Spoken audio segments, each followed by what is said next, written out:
हो, ज्वालाएं कितनी भी प्रबल हो, लेकिन अगर उनमें आहुतियों का क्रम बंद हो जाता है तो मृत्यु को एक न एक दिन राख के ढेर में बदल जाता है।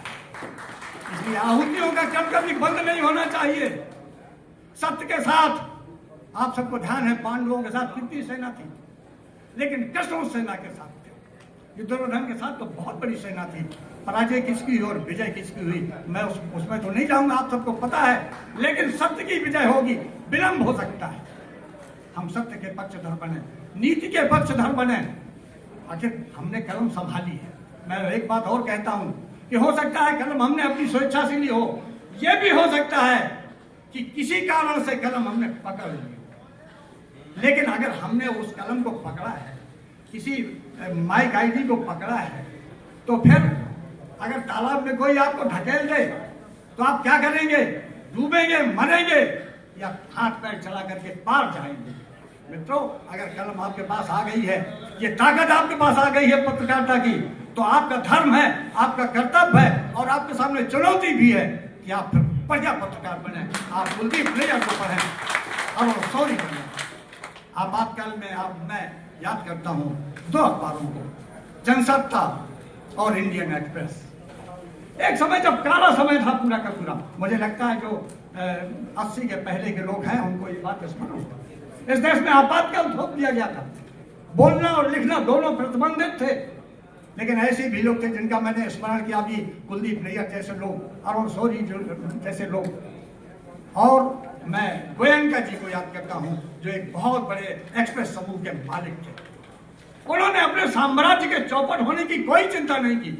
उनका साम्राज्य मुंबई का भी, दिल्ली का भी ढहा दिया गया, लेकिन उन्होंने अपनी आवाज को कभी रोका नहीं, बदला नहीं, और सदैव और अंत में सत्य की विजय हुई, आपातकाल हटाना पड़ा। तो मित्रों, यही बड़ी चुनौती है। विश्वास का संकट आज हमारे सामने खड़ा है। बहुत बड़े बड़े स्मरण किया था कि उन्होंने सिंहासन को नहीं, उन्हें नीति को चुना, उन्होंने सत्य को चुना और सिंहासन को छोड़ दिया। सिंहासन की ओर बहुत सारे संसाधन थे, बड़ी सेना थी, लेकिन महात्मा विदुर ने वो सब छोड़ करके और एक कुटिया को अपना आवास बना। लेकिन उनकी उपलब्धि क्या है? जहां सत्य होता है वहां ईश्वर होता है। कैसे उनके घर गए, दुर्योधन का भाग छोड़ दिया। मैंने यह उदाहरण इसलिए दिया है कि मित्रों, पत्रकारिता का धर्म ये सर्वोच्च है, लेखनी का धर्म और मर्यादा ये दोनों सर्वोच्च हैं।